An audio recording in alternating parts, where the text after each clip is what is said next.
Oh, hey, good evening, everybody. How's it going? It's me, Comic Crack, and joined by a special guest, Colin, loading the Canon. Welcome. Hello, how's it going? Yeah, good man. So we unknowingly, you did an order to my comic shop or Lone Star or whatever, and I happened to do a second order. Hello, Damien. Hello, Donald Rex. I Nice. happened to do a second order as well too, and it sort of lined up. Mine actually showed up yesterday, which is mind-boggling to me because I paid for the cheaper shipping, so I thought it would take at least another 2 weeks. Mine showed up yesterday. Yours showed up today. We figured, what the hell? Let's look through these. Uh, I mean, I can only speak for myself. These weirdo 80s and 90s comics because Yeah, I don't know what Colin bought and he doesn't know what I got here. So yeah. we're going to do that and have a look at some stuff. And then at the end, I've also got another order that came in today, which is good, both good and bad. But we'll talk about that at the end. I also have a So, little. I have a little surprise too that luckily came in today. That's related to oh, some of this stuff that I wanted you to see, and so I'm glad we get to do it on camera. So that's amazing. That's super cool. So I guess the first thing, have you ordered from Lone Star before, or is this? I gather it was your first time. it was. Yeah. I must have at some point have taken a look. Um, but for many years I didn't order anything online. It was sort of a way to preserve my money, Yeah. my financial solvency. And then a Yeah. few Yeah. years ago, yeah, a few years ago, I got into eBay big time. Mhm. Kind of when I decided, okay, let's do this, and I sort of live on eBay. I'm on there all the time, Yeah. but I think we've talked buying a single issue or two on eBay really sucks. Yeah. And so when I saw the stuff you had ordered and you're saying, oh, it's just a couple dollars, I was like, oh, I need to go look now. And yeah, I promptly started filling up a cart, and I've already got stuff saved for later, and I've Yeah. started a watch list. Yeah. Um, it's great though. It's not something Yeah. I'm going to order all the time, but it's a really cool resource to go find cheaper things. So It really is, yeah. And I mean, I may or may not have already built a third cart, which I haven't done a checkout yet or anything. But I mean, honestly, like it's such a good site because obviously they've got access, they're buying huge collections, yeah, etc. But I also love that there's just so much there. It's not just kind of like, I mean, there's a lot of mainstream comics, there's a lot of like graded sure, comics, there's a lot of that sort of world, but there's a whole huge world of like undergrounds and indie stuff and black and whites and Fantagraphics and et cetera, et cetera. And I love sometimes when they do a little blurb beside some of the comics. They don't do it for everyone, but it's hmm nice also you get like these little nuggets sometimes of information of what links to what and who the creators were and things. So, and honestly, like especially for the stuff I'm zeroed in on these days, every time I go there, it's like, oh, it's $2. It's yeah, $2.40. It's $2. It's $2. You know what I mean? So it's all of that stuff, which is a sweet spot, and I mean, I don't know about you, but it's nice to also fill out the some of the spots you're missing too at a really yes, reasonable price for stuff that I just can't find, right?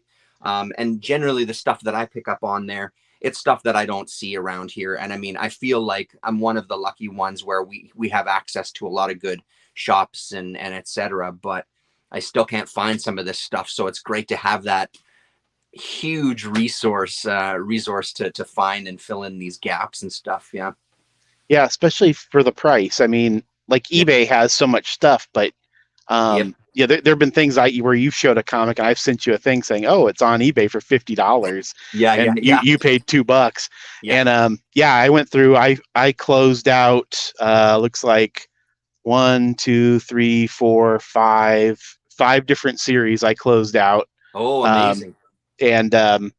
and almost closed out another one. So Oh, I that's mean, excellent. yeah, and all for cheap. So Yeah. um, yeah, so I was really happy with it. I was really glad you did those videos. So Yeah. yeah, it's great. Just for Damien here. So the thing that I found out this time, so my first order, I paid a little extra to get it to me faster because in this grand scheme of things, it wasn't because I was that first order, I ordered like 30 something books. It turned out to be cheap per book. So I figured it was worth it. This time, because I ordered quite a bit less, I went the cheaper shipping option. And honestly, it came like 5 days later than the expensive one, and I ended up saving like $15 American. So for those of you watching who are in Canada, because I think there's a few of you, if you do go to my comic shop, just choose the cheapest shipping option. Don't worry about paying that extra. Like, just choose the cheapest one. And it's, I mean, obviously nothing is a guarantee, especially when you're shipping over the border, but it was super damn quick, you know. And honestly, like, they package, again, like, Yeah. infomercial from my comic shop for a minute, but they Yeah, it's package true. their stuff unbelievably well. Like, this stuff doesn't shift. I don't know if you got those little foam I insert did. corners. Yeah, I I mean, did. it's, I'm saving them for when I ship stuff out. I'm saving everything because they do an amazing job of all that. So anyway, enough sucking Lone Stars dick. Um, let's show what we got. So Okay. why don't you start? Okay. All right. Well, here I'll start with these. These are some random, just single issues. The other things I bunched together, so I can do those separate. One is an issue of Mercedes. Hey, nice. Yeah. So this is issue 16. The reason I got that is because I'm thinking about buying a lot on eBay that has the rest of them. Oh yeah, So yeah. So this was my way to look at it. I'm really impressed yeah, with how nice it looks inside. yeah. It's, very clean, and Oh, beauty. it's a weird looking comic though. I mean, this is from 97. Yeah, Yeah, really just sort of, in the fact that it ran, what it run, 20 something issues. something like that. Yeah, Yeah. exactly. Like an unbelievably long time. Yeah, especially Yeah, during that time, which was the dog days of comics. So yeah. this is another just tryout issue of Hey, Fusion. nice. Yeah, I don't know if you're an Eclipse master, so you may have this already. I have Um, some. I don't have the whole run, but I've got a bunch of them. Yeah, I also bought a lot of these on eBay already, excellent. and it was one issue missing, and so Yeah, when it's not complete, you could save a lot of money, and so trying to cheat the system there a little bit. yeah, Um, totally. this is issue 3 of Gru meets Tarzan. Okay, that I was don't know if you a newer series, right? It was, and for some reason this issue never showed up at my shop. Oh, okay. Yep. And still hasn't. It's like Yep. still in the system and never came. And so finally, I just thought I'm just going to pull the trigger and buy one just to Yeah, yeah, cross it off my list. yeah. Um, this is an issue of The Demon. Oh, Uh, nice. Yeah. yeah, I don't know if you ever read this series. I haven't. No, I haven't read the second volume or whatever it is, or the third volume or whatever. I have some Yeah, of the mini series just before that. the Matt volume. Wagner stuff. Yeah, yeah. Yeah. These are written by Alan Grant. Oh, okay. And Val Cymex or CMEX, I'm not sure how you Okay. say his name. He was Yep. the artist on the early issues. These issues are done by Rich Hedden and Tom McWeeny, the Roach Mill guys, which is odd, kind of an odd thing to see them years later paired up on something. But so this is the last issue I needed to get I think it's 1 through 40. And after Okay. that, Garth Ennis takes over and it goes in a different Okay. direction. But these Right. are sort of, they're funny, it's sort of not quite Vertigo, proto Vertigo. Right. But these are pretty fun comics though, especially the early issues are a lot of fun. Yeah, So, yeah. and then Action Girl, Oh, yeah. Okay. number 18. So I think there's 19 of these, and it's these are an anthology, right? Maybe it's all by Sarah Dyer. Sarah Dyer is Evan Dorkin's wife. Oh, okay. Yep.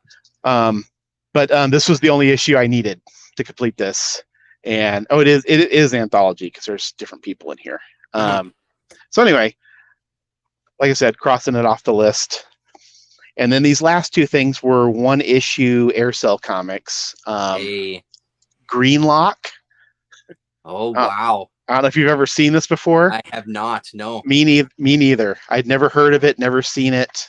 So it's pretty typical Aircell stuff. Amazing. Typical Barry Blair stuff. I'm sure it's right. little odd, lots of cartoony art mixed with every once in a while there's something that looks really good, and then everything else looks hacked out. Yeah, yeah. And this is another Aircel comic, Shadow Walker. Oh, sweet. I haven't seen that either. Yeah. On the back, here's an ad for that Tales of Oh, yeah. Myra Excellent. Rom. Maya Rom. Yeah. Yeah, yeah. That's a But great this looking ad too. one is written by Gordon Derry, the Uh-huh. Warlock 5 guy, Uh-huh. and it's illustrated by Tom Grummett. Do you know him? I DC artist. I don't Um, actually. he was drawing. He did Teen Titans for a long time, but Okay. he was drawing Superman when they brought him back to life. Like Oh, that, okay. All he's the right. guy who drew that issue. But Right. yeah, Tom Grummett's been around forever, but you would never know this is him because it looks like he went to Barry Blair Finishing School, you Yeah, know. yeah. Um, but it is a great cover though. So anyway, a couple random air cells that I've never seen and never heard of. Yeah, yeah. So That's yeah, but cool. those are all the one and dones I got. Okay. So I'll just show a few and then we'll Sure, go back. go for it. So I've talked a bunch about Rick McCollum. So Mm-hmm. I had a couple of things on my list that, or on the wish list rather, on there. And I picked up a couple of them. I see the third issue. It was a 3-issue series called Dark Regions by White Huh. Wolf Comics. Okay. So the third issue just came up. I got a notice, I think yesterday or today, Mm-hmm. that it's there. And that's also part of the God, that reason looks why I great. keep looking.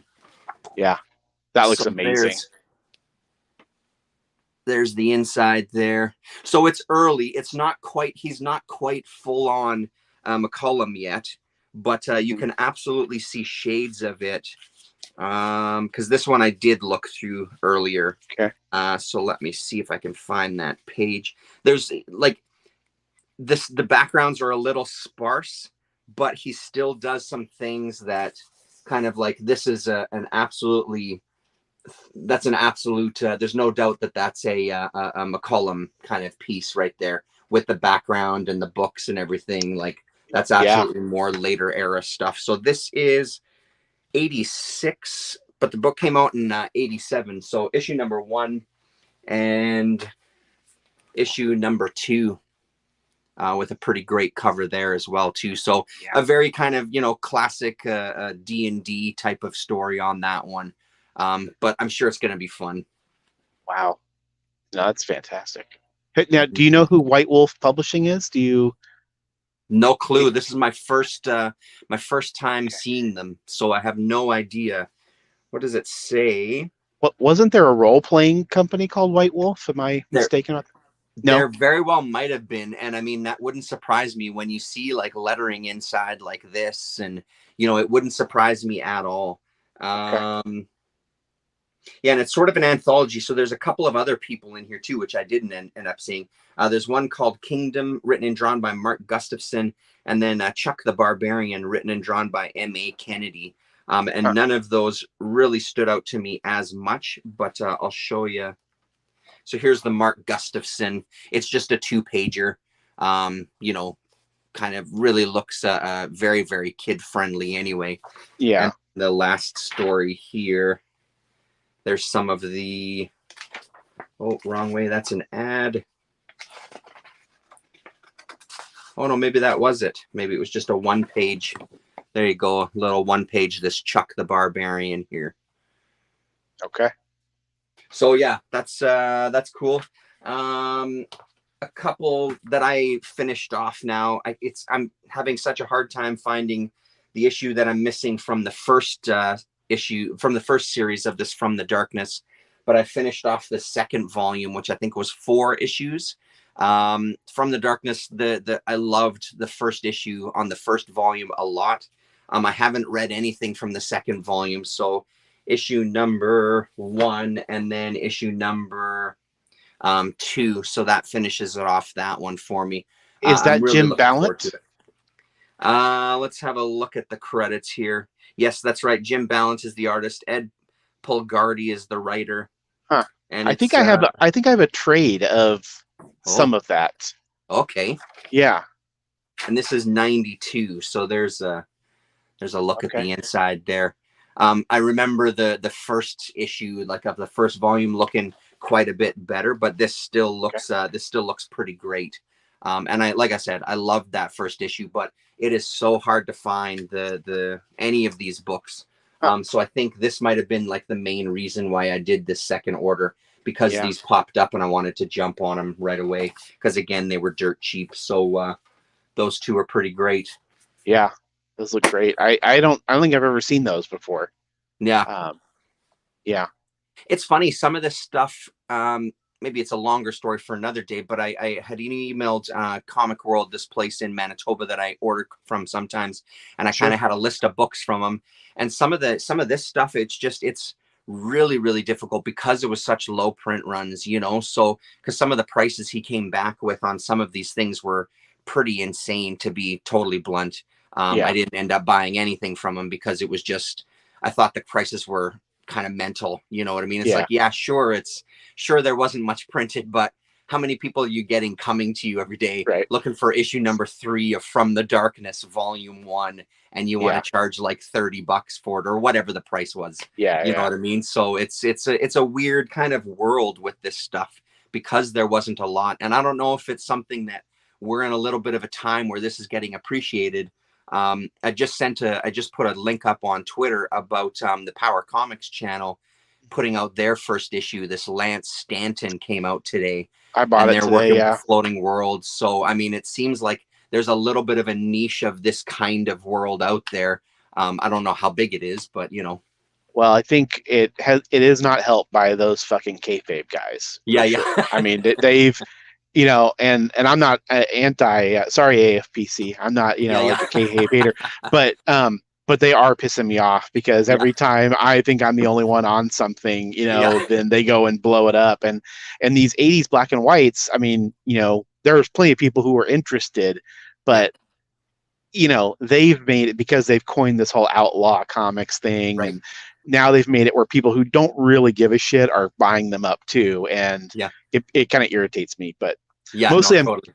yeah, mostly I'm kicking myself for not buying them back in the '90s when comic shops literally couldn't give them away. Yeah, that's right. And When there was yeah, boxes of them, yeah, yeah, nobody wanted it. no, There were boxes and boxes of turtle ripoff comics everywhere yeah. you went. And I remember one store that I used to shop at.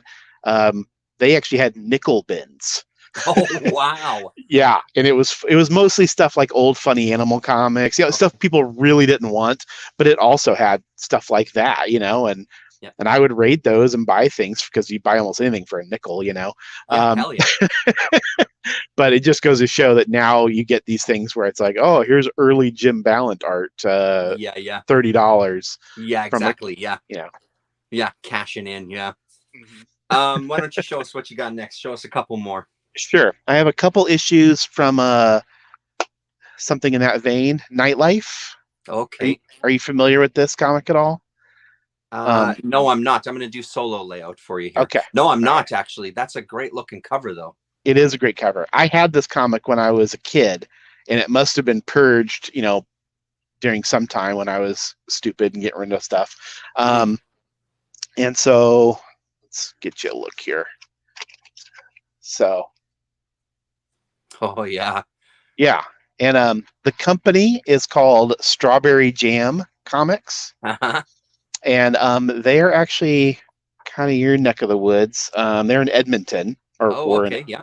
yeah, and this is from '86, so Uh, this is right in the heart of that prime time. This is issue 5. oh wow. Look at that. Hey. That good? Like on the back cover, photo cover of the creators. Oh, God, love that. And oh man. pure Dave Sim style glory. That's so Um, great. and so let's see. It's a Oh yeah. splash. Yeah. But I mean, there's some pretty nice stuff in this. Yeah. Um, and I mean, it's obviously pretty raw, but Yeah. um, I don't know. I remember it's one of those things where I have this weird memory of being a young teenager and having that first issue. And Yeah. so I'm trying to track these down. I've got, I think I now have one or two left to get. There's like 8 issues. So Okay. um So anyway, but at Strawberry Jam, they actually put out a couple of other titles too. And I think they were really trying to make a go of it, but they probably just got swallowed up along with everything else. Right. Yeah. Well, especially right in that sweet spot. Hey, like that's absolutely in that right in the zone there. Yes. Yeah. That's crazy. And I think we were talking about, I don't remember if we talked about it in the chat or something or where it was, but I mean, the idea of some of these companies that came along in that time, and surprising how long some of these, like, something like that, again, like 8 issues, Yeah. who the hell would think 8 issues? Right. So yeah. So what is it that you think appeals to you about like this stuff? I think you sort of hinted at it there, this sort of like rawness to it. Yeah. Which is something I've heard you talk about too. That's a good question. There's a few things I read when I was a younger teenager, when I would raid the quarter bins at my store, or I'd get grab bags. I mean, I had nothing, so any comic was interesting, when you have 20 or whatever. Yeah, So, yeah, and it was a time when stores were kind of trying to dump some of this stuff. It was, 89-ish. So, a lot of this stuff was already worthless. They were trying to get rid of it. So I read a bunch of these kinds of things, and um, there were some I just really liked, or I had memories of liking them. Um, and now part of it is the ephemeral nature of them. These right. companies that formed, and they're all in. Like, one of the things that I do like that Jim Rugg does when they talk about those comics is he always looks for where they came from. Yep. Like, oh, published in Kansas City, all these Yeah, weird locations, Alabama, and I love that period where the Turtles really opened the gates and everybody thought this is it, and then totally. unfortunately it wasn't, but Yeah, yeah, but there's just a lot of interesting stuff. I mean, some of the things you show off, um, you show off those interplanetary lizards comics, and it's yeah, like, God, those look amazing, right? I yeah, mean, yeah, it's, yeah, I mean, how could people not just pull these off the rack if they yeah. saw them? For me, I do have this sort of weird cutoff. I mean, I'm really want late 80s. If it goes into the Okay. 90s, it needs to be something interesting. Right. So, like when you show, like I have the first issue of Ashley Dust, Mhm, and none of the others, but that's a good looking comic. If I came mhm. across those, I would buy them. Yeah, But a lot of stuff from the 90s, I kind of just go, no, that's okay. yeah, Even though it's totally the same spirit and people are trying to just make it happen. I really appreciate that. And I love obscure things no matter what the era is. yeah. But that late 80s period for me, it was also, I started buying comics December of 88. That's kind of when I started like picking them up, like Mhm, not just a Mad magazine or an Archie or an Alf or something. mhm. Um, and so I really romanticized that period right before I started, you know. Right, right. So the early to mid 80s, that's the period I'm like, God, I wish I was around for all of, like, all these cool Yeah, things were coming out all over the place. And um, I was saying this to Damien not too long ago, that I thought that I think the 80s are the real golden age of comics. And I really think that there was just, even the mainstream comics were more interesting, like right. everything was more interesting. So yeah, there's just something about the energy of that period. And some of these comics you look at, like I popped open that Tom Grummett comic, and he's not like my favorite artist or anything, Mhm. but I've read a lot of Tom Grummett comics, and I just think it's cool that he shows up in this random place. Right. So I don't know. There you go. Yeah, no, that's great. And I think you're right. Like that really is a sweet spot there, right? And for me, there's definitely a cutoff into the Yeah, 90s as well, too, because then you start getting into the influences of like the McFarlanes and the yeah, Liefelds and all that. And then people are trying to mimic that. Sometimes they do it really well, like with the Blue Comet era of stuff, the yeah, Storm and stuff. Some of that is just bonkers, and you can see it's drawing more from that world. But it's definitely that 80s kind of spirit that anybody can do it, and why can't I? You know what I mean? Like that yeah, whole thing is fascinating as well. But it's also interesting to hear you say, too, that because I mean, sometimes I think what happened with some people is that they needed something different from kind of like the capes and stuff. But you don't strike me as a person that was ever really deep into, kind of, not that you hate them or anything, but you're not kind of deep into that world where this was something different, and that's why it jumped out at you. You were just yeah, experimenting and exploring, it sounds like.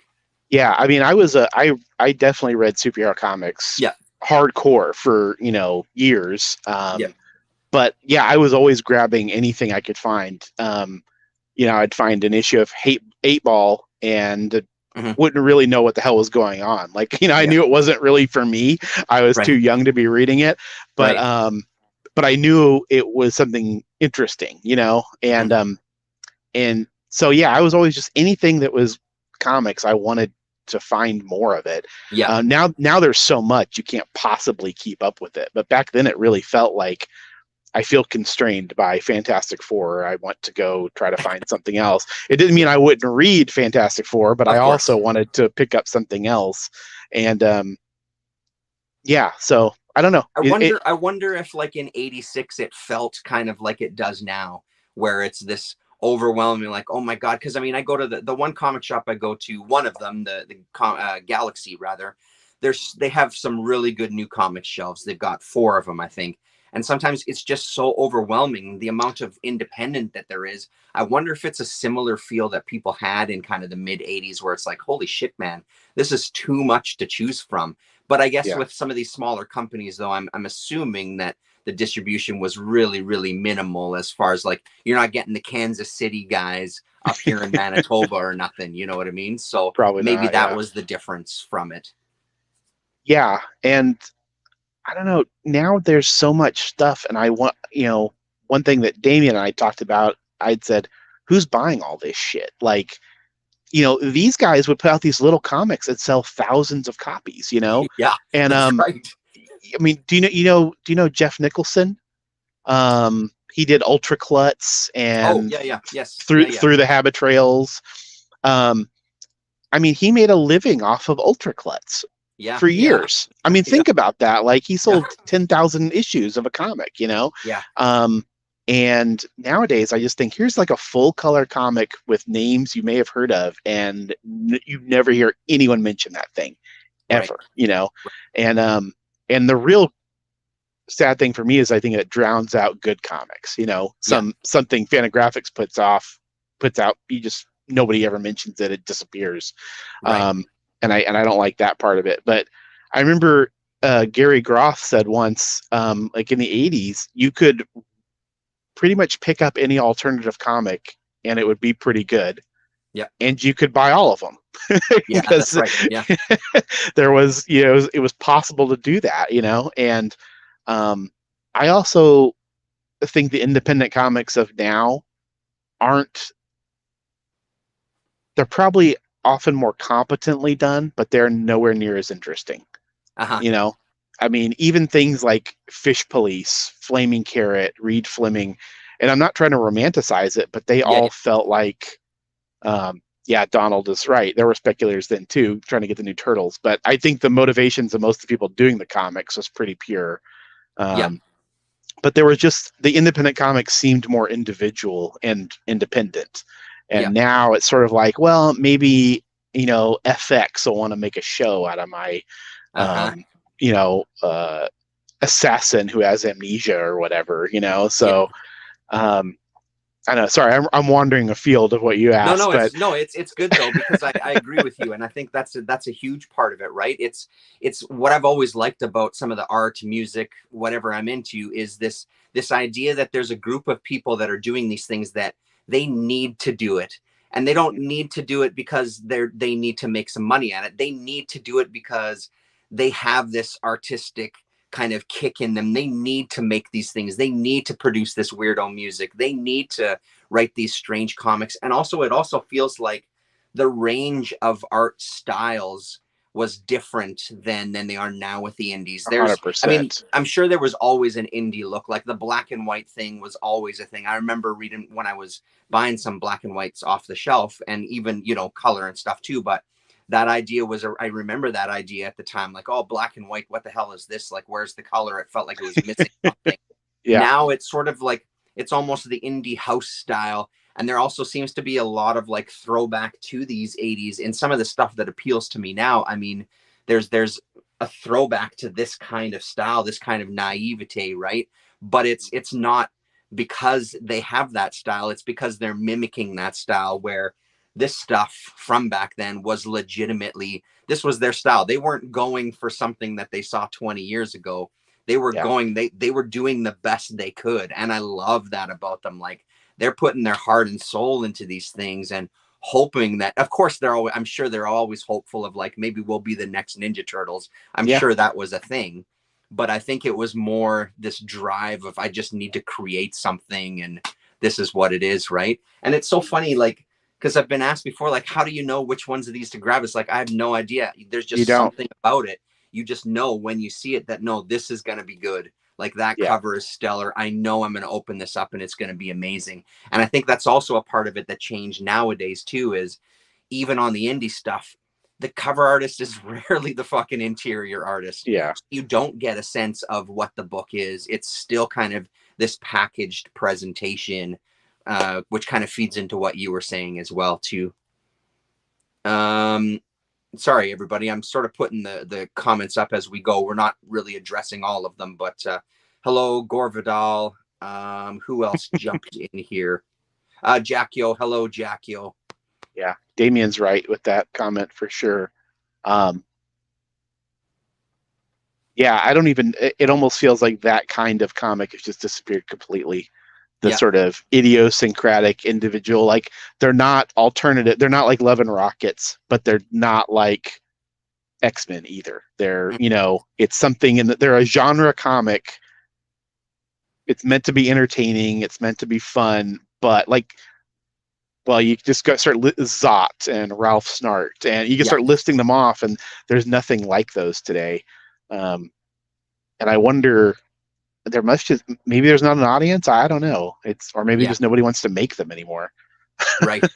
Yeah, absolutely. That also could be it. Or they are making them and maybe they're just self-publishing and it's just not on our radars, you know, that because they're only printing like 10 of them and Yeah, handing them out or whatever, right? So that's yeah. true. Yeah, they're all risographed and hand Yeah. sewn or something. Yeah, Yeah. it costs, you know, $30 Yeah, to get that's a right. 8-page Yeah. comic. Yeah, $30 to buy, $50 to ship it. yeah, and Um, it. Go on. Yeah, go ahead. Oh, I was just say it is weird that like that there are people now kind of putting out comics like that, right? That are trying to match that same aesthetic. It's Yeah, impossible though. You just can't go back to how it used to be. right. It's like when people make, you know, the thought occurred to me when we were talking about these comics that it really reminds me of a lot of the direct to video movies in the 80s Yeah, when we absolutely. all used to go to video stores and you'd go, wow, what's this cover? And usually the movie Mhm. sucked, but the cover was awesome. You know, you'd have some awesome painted cover Yep. um, and that seemed to have the same sort of feel, right? These people are just, they weren't following something from 20 years ago. They're just, let's put out this, we're able to make a movie, so let's do it. You know, we have a Yep. venue to show it now. Same with these comics, but Yep. now when people do it, it just lacks sort of that spark. Right. Or they over intellect. Like, I mean, I love Josh Bear a lot. I think Josh Bear is Yeah, fantastic. But I mean, there absolutely is a intellectualizing that sort of thing and like a yeah, presentation. And, you know, again, it's that just repeating myself that it's more of like thought out and planned to be a certain thing as opposed to, even though he has his style, absolutely. But I think he worked on that style. Whereas yeah, it's not kind of just, this is me with a piece of paper for the first time and I'm putting stuff down on paper and this is what it looks like. You know what I mean? So with that, I think sure. this fits right into it. Okay.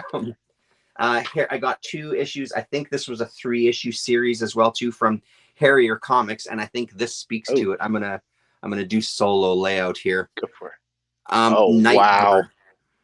So I mean, I think like when we're talking about all this stuff, this is it. Like I saw this cover. I was looking at Harrier Comics. That's the other good thing about my comic shop is that you can click on the publisher as well, and then they'll give you the listings of the publisher. So Yeah, it's really helpful to kind of dig through their catalog. But this was a spin-off from I think maybe it was the Harrier Comics anthology. There was some characters. This is, I believe, it's a group of female assassins in this one, and it's even better in person than I had ever hoped it was going to be. It's unbelievable. We get our headshots there. yeah. It's amazing. So I've got on the back, they have an ad. I've got some barbarian comics. I think maybe one or two. So Harrier is one that I'm Wow. absolutely more interested in these days, Is and would love Harrier, that are one. they English Yeah, that's or right. Yeah, they're British? UK. Yeah. Yeah, I had no idea about that when I was younger. I would come across Harrier comics, but I had no clue that they were. and then there's Those issue look, number two. God, those look fantastic. It's unbelievable, right? Like Yeah, even the colors on this one, the way they kind of stand apart from the image. yeah, Man, it's just stellar. I'm excited about all of this stuff, but I gotta say, like, this is absolutely kind of top of the pile for me yeah. as far as what I'm going to read. And each one, the other thing that I love about this era too is the big letters that the editor or publisher Mhm. or artist or something writes out his missive to the world. The one time he's going to get a chance to say something, That's he right. just goes. They just go to town. Yeah, This is my only chance to tell you what I think of comics. I'll show two more there, and they'll pass it sure. back to you. So another one from Harrier Comics, Calgan the Golden. And this is based off of Damien is here, so I'm sure, and maybe you as well too. E.C. Tubb, a famous sci-fi writer that I don't Okay. know much about. I had to look it up. But this cover really appealed to me. That's an amazing cover. Yeah. And this is 1988. Okay. And here we go. Let's just do the first page. So, I mean, I love the lettering. I love everything about this. And there's the creators there. Yeah, never heard of them. Artwork and lettering, Ron Turner, not that Ron Turner. Yeah. Script adaptation, Philip Harbottle, and then editing and layouts, John Lawrence. So it looks gorgeous. Looks Yeah. really, really great. I think It does. there's another one too that has a very similar cover. And I can't remember the name, but if you do a search for Harrier Comics on the Lone Star there, it'll come up. And then again, an ad for some of the stuff. E.C. Tubb is a famous space opera hack, I believe. There you go. Okay. And then finally, just because there's not too much to say about it, another issue, slowly chipping away. I still Oh have yeah. 2 issues to go, but it's Wow, what a another cover. Mackenzie Queen. A fantastic cover. So it's a Steve Bissette. This one and the Oh final wow. issue both had Steve Bissette covers. I have a trade So, of this, so I haven't seen these oh, covers. Yeah. you do, hey? Those are sharp. Is there Ooh, anything? Is it just this stuff, or is there anything extra in it in the I don't trade? think so. I think it's Okay. just 1 through 5. Yeah. Yeah. Yeah. So I'm looking forward to that one. I find them one issue at a time. Exit solo. There we go. Yeah, one issue at a time. So eventually, a couple more months, and maybe I'll get the other two issues there. Nice. What do you got next? All right. I got a couple of Vertigo things actually. Oh, nice. I have 2 issues of The Minx. Oh, yeah. I don't know if you've seen this one. I have that one. Yeah. You have it. Yeah. Peter Milligan and Sean Phillips. Yeah. Yeah.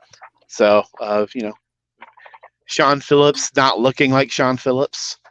But these were the last 2 issues I needed to finish it off. Actually, open it up one more time and hold it sure. up a little longer. Yeah, you got it. Yeah, that's right, eh? I gotta dig those out again. Yeah. So I've never read this. I have all the other issues, but Nice. Oh so wow, that's a good page. Yeah. it really is. Yeah. So it's nice looking. This is from '99, so kind of a weird Vertigo period. Yeah. But Milligan's a guy that I'm into. He's hit or miss, but I like him. Yeah. Here's 2 issues, another Vertigo, Seekers into the Mystery. Oh, nice. I don't know if you know this one at all. I don't, but I love J.M. DeMatteis. Yeah, and art's by Michael Zulli of Puma Blues. Beautiful. I mean, look at that beautiful cover. Yeah. And I think there's 15 issues of this. Oh wow, yeah. Which is pretty weird. But these were nice. these last 2 I needed. So right. And it looks very much like a Vertigo comic of its time. Yeah. Yeah. But I also like both these creators. Mm-hmm.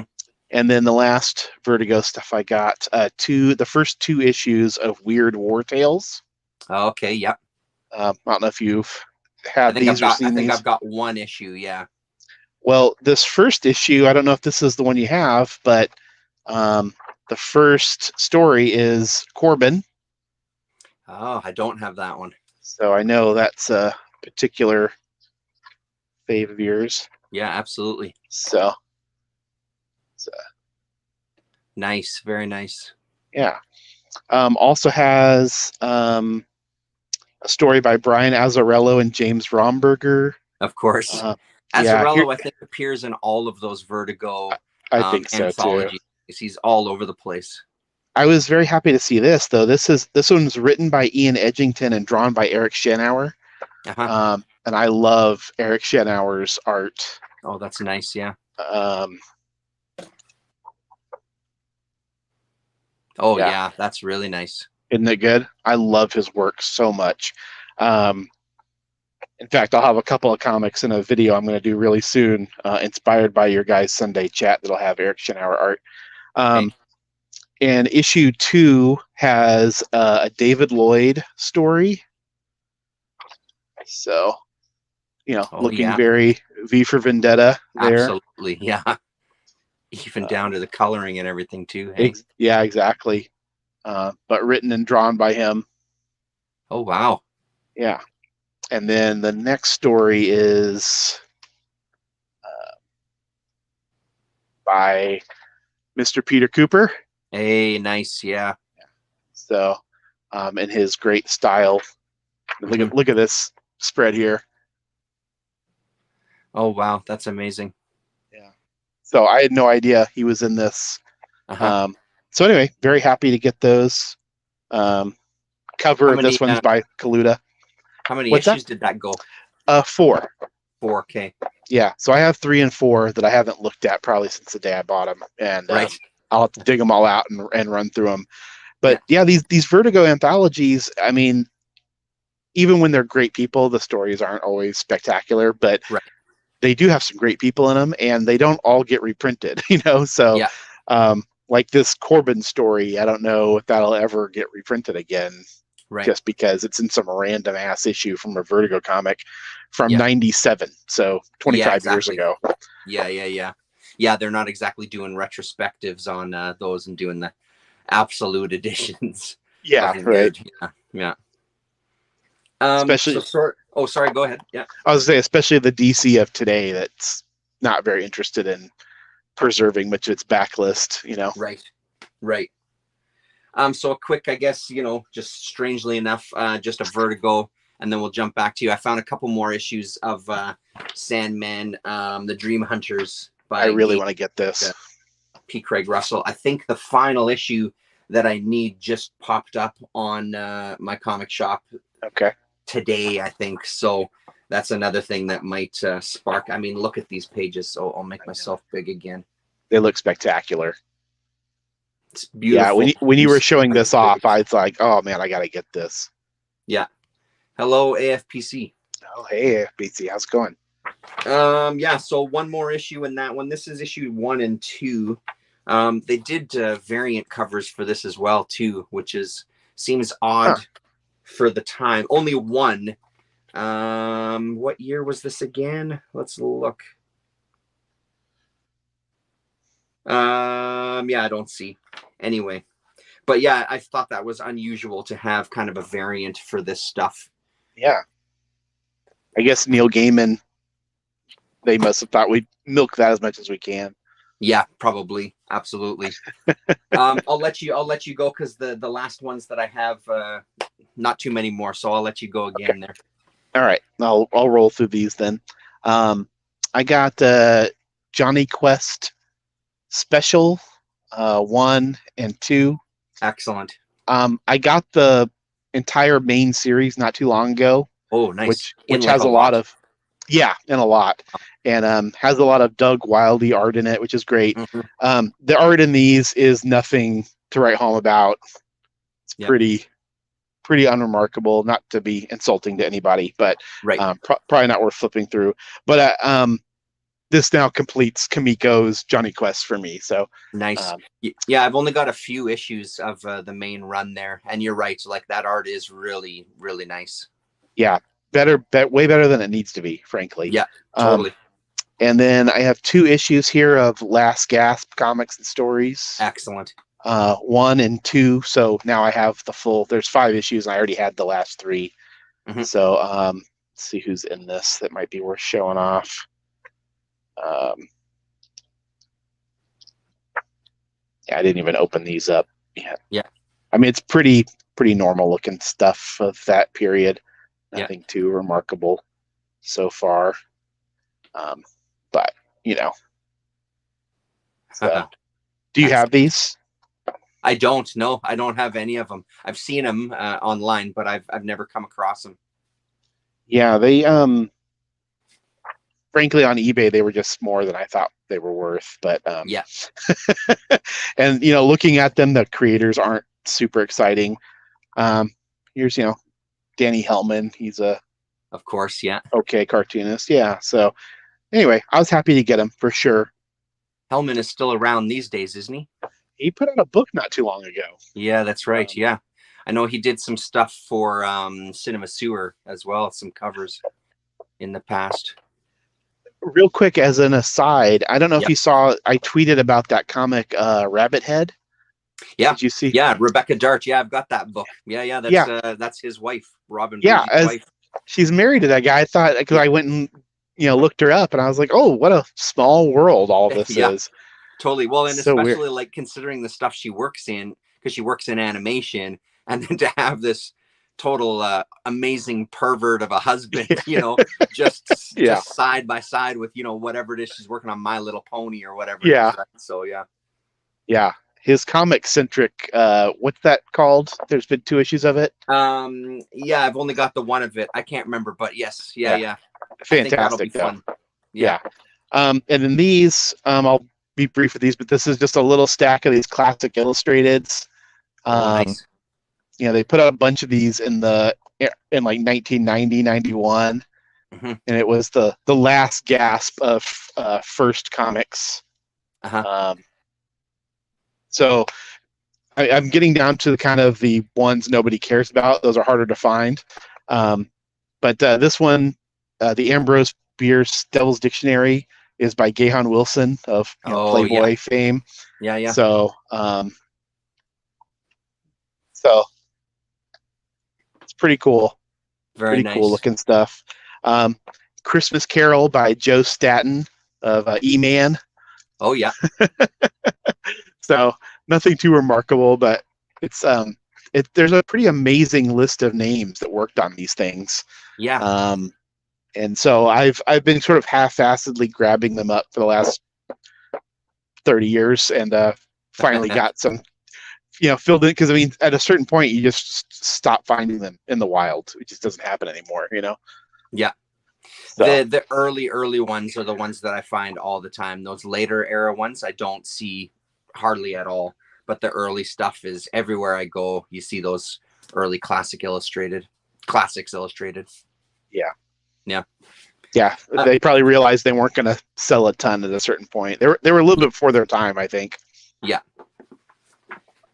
So my last few, one from Renegade Comics, Ron Sutton's Star Bikers, which was only a single issue.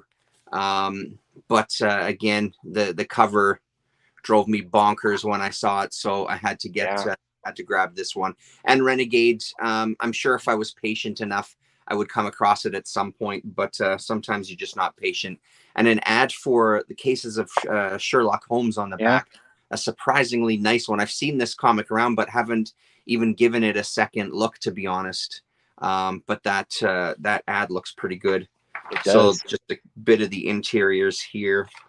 I wonder if so I saw you had tweeted about a couple comics, the Splatter and Slash, Splatter and whatever the hell the other one's called. Yes, Slash. And I went on my comic shop and looked up the publisher, and they had some Sherlock Holmes comics. I wonder if it's the same, because that art style in that ad really matches more the art style of that other company. Right. Um, Yeah, as opposed to like Renegade style, you mean? yeah. Yeah. I Renegade though. I'll generally buy their stuff if I see it. I've Yep. never seen that comic, never heard of it. Yeah, no, it was the same. You just passed it up, AFPC. It's the same with me. Like, again, it's the bonus of hello G. It's the bonus of some of this stuff. You don't know what the hell that some of these guys have published over the years. It's nice to be surprised. Yeah. And then the final thing is 3 issues of an Air Cell Starstone. Again, one that's written by Gordon Derry of Warlock 5 fame. I think there was only 4 issues of this one. I think there's only 3. Oh, there's only 3. Okay, I think it's a 3. Yeah. Okay. So the interiors of this one look pretty amazing. It does. And I mean, you know, the writing in Warlock 5 I liked quite a bit too. I mean, again, for a comic for that era of comics. So I'm kind of, I have a little bit of I'm a little bit hopeful about this one, just a little bit though. Yeah. But those interiors look pretty great. So issue number 1, issue number 2, and then issue number 3. So it feels like since you and I have started talking more about Air Cell off and on, I feel like I find these a little bit more. I think I'm a little more focused on finding these Air Cells. So one day we can do an Air Cell appreciation stream. Sure to pack in the viewers. Yeah, exactly. Wow. Yeah, well, like we said, you, me, and Cullen Bunn. It'll get 3 of us. Yeah, AFPC I think is also an Air Cell appreciator. Yeah, no, for sure. Yeah. All right, here's my last bit here. So these are directly because of you that I bought these. Okay. Got 3 issues of The Last Generation. Hey, nice. Yeah. So first issue, I can't remember which issues you showed off. I think it was the first 3 or something. First 3. I think so. Yeah. So I got 1, 3, and 4. Okay, nice. And, what a cover that is! Isn't that amazing?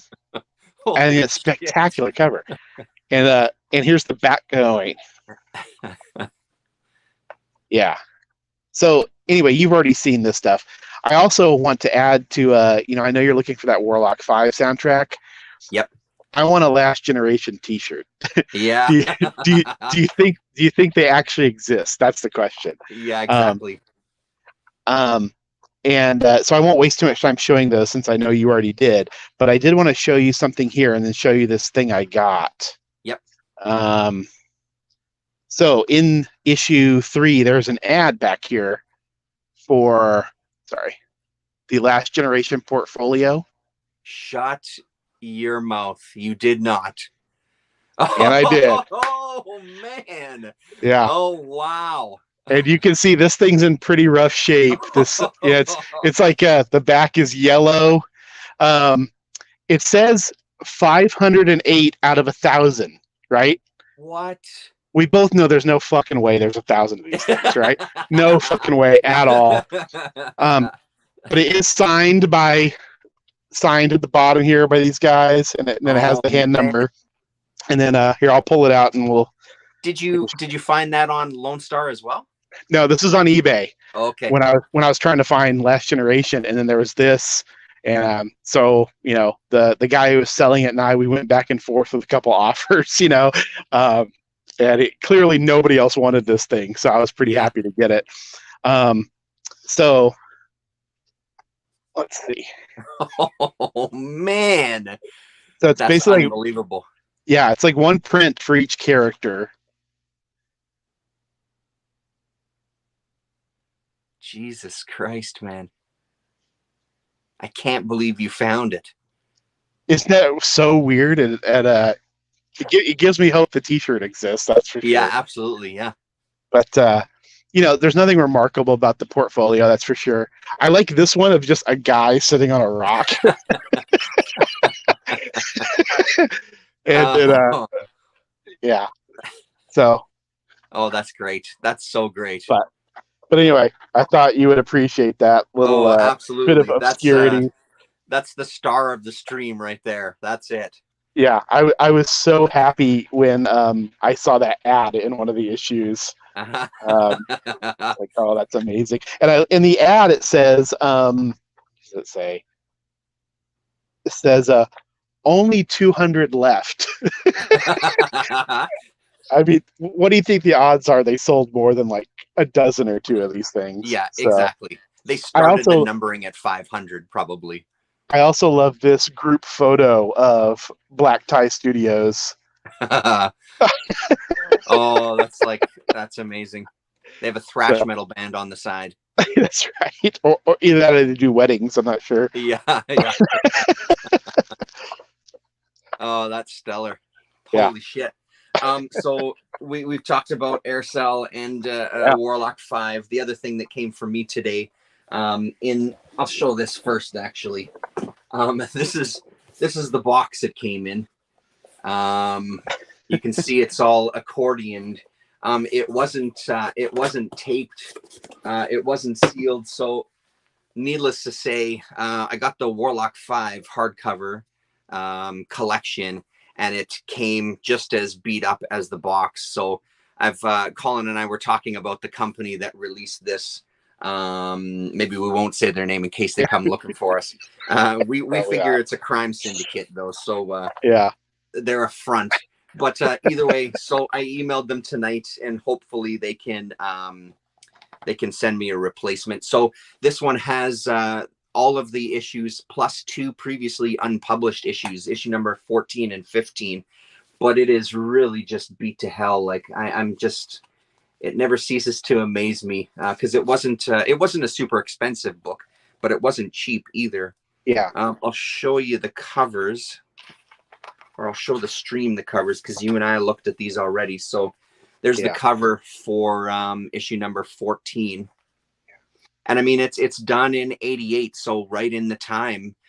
So obviously there's a little bit more to this backstory of them leaving. There's a little bit written online in some searching I've been doing, but because it looks like they had the issues done. And honestly, I like the way that these last 2 issues are reproduced rather. They feel more like the comic with the black borders and everything. Because one of the things that you lose a bit is the crisp white pages on some of those early issues. So it loses that kind of patina of the aged comics. So then there's the cover for what was going to be issue number 15. Really, really great. They're called Outland Entertainment, if you want to check them out.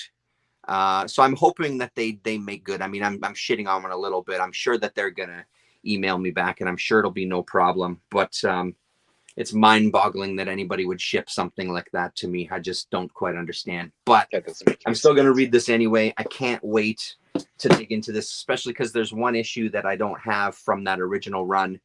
So I'm looking forward to sitting and reading the whole damn thing. There's a Cullen Bunn intro to it as well, because they redid some new Warlock 5, and he was the writer. I can't remember the year on those ones, the timeline on those ones, but quite a few years ago at this point.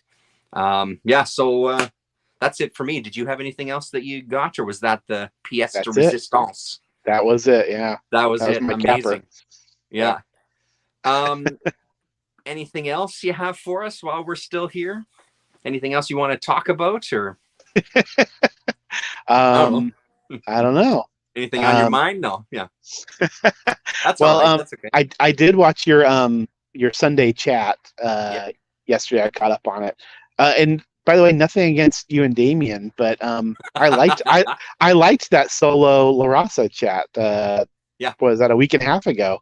Yeah. She doesn't really do anything like that anymore. No. So, but she had a good selection of books too. There was a good variety to that stuff. So yes.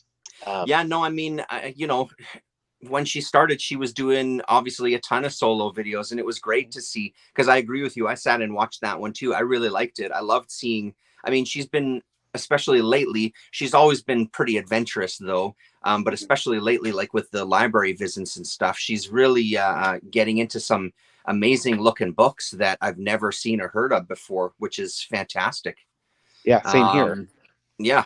So yeah, no, I agree with you. It was good to see her. I wish she would do more solo stuff, but I also understand, you know, with a kid and everything, it's a little more difficult. Yeah, Yeah, of course. yeah, Of course. cool. Um, All but right. yeah. So nice to, yeah, AFPC agrees as well too. Nice to see everybody. Thanks very much for hanging out with us. Yeah. Thanks for having me on. Yeah, no, it was great. I'm glad that that sort of lined up, that we could talk about that stuff. Thanks very much. So we'll see you guys probably this weekend. I think Sunday is a regular one. I don't remember if I'm around or not, but I'm sure we'll figure something out. All right, everybody. We'll talk to you. Thanks, Colin. Thank you.